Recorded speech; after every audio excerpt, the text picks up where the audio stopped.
Panorama group, जो सोचता है वो करता है। आपके अपने सपनों का आशियाना। नमस्कार, आप देख रहे हैं सिटी पोस्ट लाइव। मैं हूं सृष्टि राज। आज बात बिहार की उस महिला नेता की है जिन्होंने पहली बार चुनाव लड़ा और सीधे इतिहास रच दी। जी हां, औराई से रमा निषाद की प्रचंड जीत ने न सिर्फ विपक्ष को हिलाया बल्कि उन्हें सीधे नीतीश मंत्रिमंडल की पहली पंक्ति में ला खड़ा कर दिया। कौन है रमा निषाद, कैसे मिली इतनी बड़ी जीत?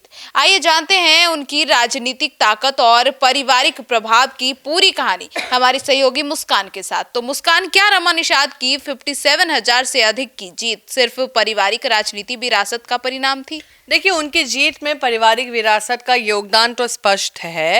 वे पूर्व सांसद अजय निषाद की पत्नी है और पूर्व केंद्रीय मंत्री कैप्टन जय नारायण निषाद की बहू है। लेकिन सिर्फ वंशवाद से इतनी बड़ी जीत संभव नहीं होती है।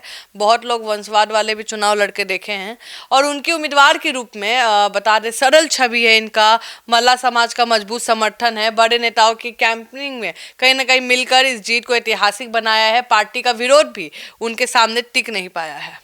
तो मुस्कान, क्या भाजपा का राम सूरत राय का टिकट काटना और रमा निषाद को मौका देना सही रणनीति थी? बिल्कुल। अब देखिए क्या है, प्रारंभिक रूप से अगर निर्णय विवादित रहा, देखिए स्टार्टिंग में बहुत इनके अगेंस्ट हुआ कि भाई इनको नहीं वो मिलना चाहिए, काहे को टिकट मिल रहा है।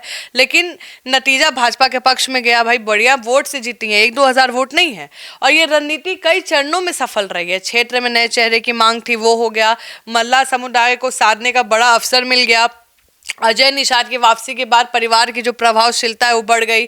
इसलिए चुनाव परिणाम साबित करते हैं कि पार्टी का फैसला पूरी तरह रणनीतिक और सफल रहा है। तो क्या रमा निषाद की जीत सामाजिक समीकरणों की वजह से थी या विकास मुद्दों का असर भी दिखा? देखिए, औराई सीट पर सामाजिक समीकरण, विशेषकर मल्ला समाज ने महत्वपूर्ण भूमिका निभाई है। लेकिन रमा निषाद के परिवार का पिछले 2 दशकों से सामाजिक काम, स्थानीय नेटवर्क, चुनावी तैयारी ने भी जीत को मजबूत किया है।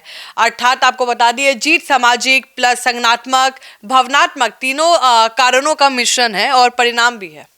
तो मुस्कान, क्या मंत्री बनाए जाने का कारण राजनीतिक मजबूरी है या उनकी क्षमता? नहीं, देखिए दोनों पहलू है। महिला है और हम हर महिला का समर्थन करेंगे। और जब ऐसे तबके से कोई महिला आती है, निषाद समाज से आती हैं, निषाद में देखिए कहीं ना कहीं चेहरा नहीं मिल रहा था। मुकेश सहनी पहले एनडीए के साथ थे, अभी महागठबंधन के साथ है, लेकिन चेहरा मिसिंग तो था कहीं ना कहीं एनडीए में, तो वो कंप्लीट हुआ है। तो पहला देखिए, सामाजिक प्रतिनिधित्व के लिए मल्ला समाज का मंत्री बनना जरूरी था। दूसरा, रमा निषाद का परिवार लंबे समय से भाजपा एनडीए का प्रमुख चेहरा रहा है। उनकी जो प्रचंड जीत है वो राजनीतिक संदेश भी बड़ा है। इसलिए उनका मंत्री बनना राजनीतिक मजबूरी से अधिक संतुलन बनाने के लिए रणनीति का हिस्सा है। तो मुस्कान, क्या रमा निषाद बिहार में महिलाओं के लिए नई राजनीतिक मिसाल बनेंगी? देखिए, उनकी कहानी पहली बार चुनाव, भारी जन समर्थन, बड़े अंतर से जीत, सीधा मंत्री पद बिहार की महिला राजनीति में नई मिसाल बनाती हैं और बनाती रहेंगी। उनकी छवि बहुत सिंपल है, सुलभ है, सामाजिक रूप से सक्रिय रहती हैं। परिवार का राजनीतिक अनुभव से कहीं ना कहीं उनको ग्रूमिंग का भी मौका मिलेगा, क्योंकि उनके पति, ससुर और उन्हें परिवार की जो बिहार की जो महिला नेतृत्व है नई पहचान बना सकती हैं। तो अब ये थी औराई की नई पावर लीडर रमा निषाद, जिनकी जीत सिर्फ एक चुनावी परिणाम नहीं बल्कि सामाजिक पहचान थी, पारिवारिक विरासत और व्यक्तिगत संघर्ष की संयुक्त विजय है। अब मंत्री पद मिलने के बाद उनकी जिम्मेदारियां बढ़ गई है और बिहार उनकी अगली कार्य योजना पर नजर टिकाए हुए है।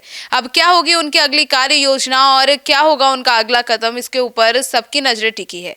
पर फिलहाल आप इनको लेकर क्या सोचते हैं, अपनी राय जरूर दीजिएगा। धन्यवाद।